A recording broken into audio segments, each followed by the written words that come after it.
So let's review.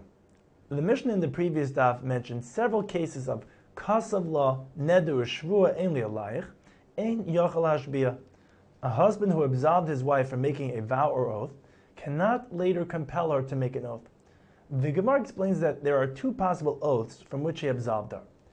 Ala betrapia shenasis b'chaye bala. Generally, if the husband appoints his wife to manage some of his affairs during his lifetime, he or his heirs can ask her to swear that she handled everything honestly. Here, he tells her, I will not impose such an oath. Hapegemes ksubasa. When a wife admits to already having collected part of her ksuba, she is required to swear that she did not collect the entire ksuba. Here, he absolved her of this oath. Now, the Gemara cites a machlokes. Rabbi Yehuda Marav says that where he said stam, without specifying, neder u'shvua ein li'alayich, ein yachal hashbia.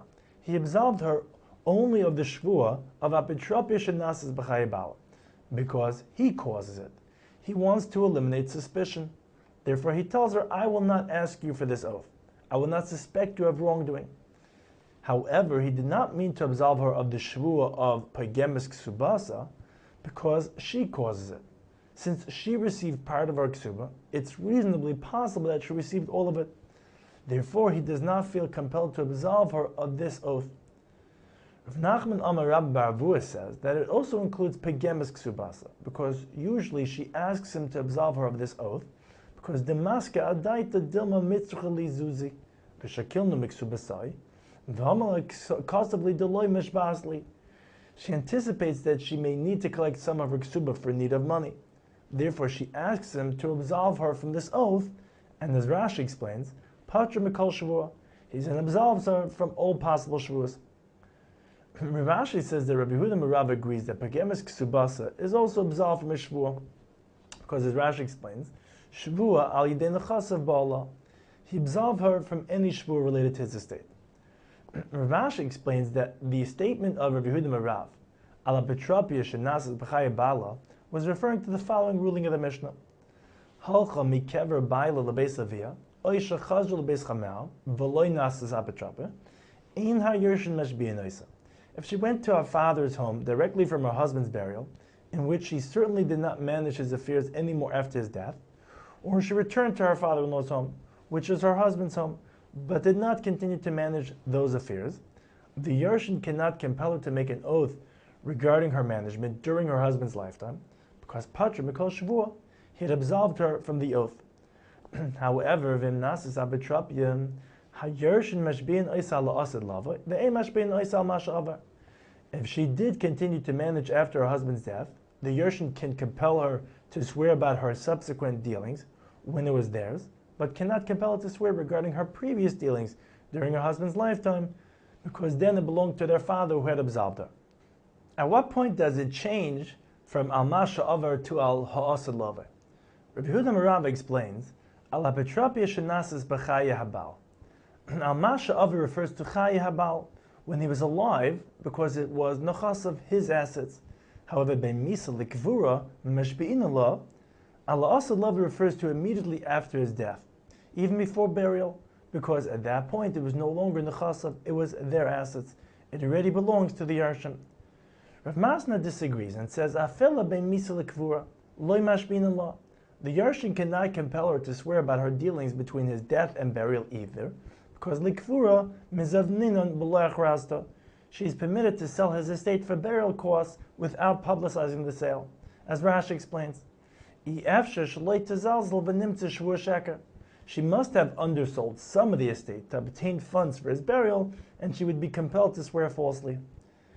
We proceed with the next Mishnah, which mentions several cases in which a woman is required to swear in order to collect her ksuba. Hapegemes ksubasa, when she admits to a partial ksuba collection, leitefer el b'shvua. Eid echad me'ida shipura, when the single witness testifies that she already received the ksuba payment, leitefer el b'shvua. Minichse yisayim, when she collects the ksuba from her husband's estate that was already transferred to the Yershin, leitifra el b'shvua. And when she collects the ksuba from her husband's estate that was sold to others, leitifra el b'shvua. V'shlei b'fanav leitifra el b'shvua. when she collects the ksuba in her husband's absence, lo tifra el b'shvua. The Mishnah continues with the details of these cases. Habegemes ksubasa ketzad. Heisik ksubasa elav zuz v'amar lo hiskebalti ksubasayich v'hoimeres lo hiskebalti elamona lo tifra el b'shvua. The first case of Pegemes ksubasa refers to a ksuba amount of 1,000 zuz, in which he claims that he already paid the full amount of 1,000 zuz, and she claims that she only received a partial amount of 100 zuz. She is required to make an oath to collect the rest. Eidach and me'idah she peruah ketzad. Haisik ksubasa elav zuz v'amar lo hiskebalti ksubasayich v'hoimeres lo hiskebalti ve'eidach and me'idah she peruah li tifra el b'shvua. The second case of Eid Echad Me'idah refers to a ksuba amount of 1,000 zuz, in which he claims that he already paid the full amount of 1,000 zuz, and she claims that she did not receive anything, and the sole witness testifies that she received the full amount. She is required to make an oath in order to collect the ksuba. The Gemara explains that in the above two cases, the shvua da'iraisa of Moed b'miktzis or Eid Echad does not apply because of two reasons. Shtei tshuvas b'davar. Chada d'chala nishbon shebetayro nishbon v'loy mishalmen. V'hi nishbaz when they tell us. V'oid ein nishbon al kfiras shibi karkois. Therefore, they're both midrabanan. In the case of Begemes ksubasa, it is because the para daik the mifra loy daik. V'ram rabbanan shvua lo kihecha de teidik. Usually, the payer, the husband, is careful to note the amount, while the payee, the wife, is not so careful to note the payment amount.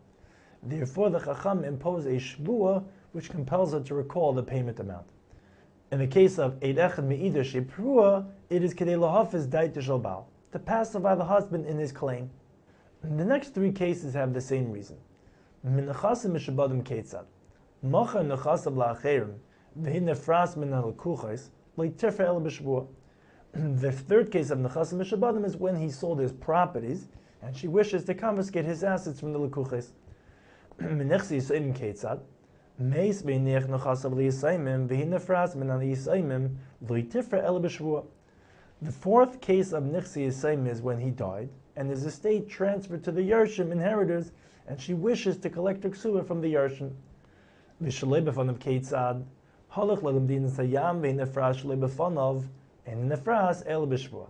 The fifth case of shalei b'fanav is when her husband traveled abroad, in which she wishes to confiscate his assets for her ksuba.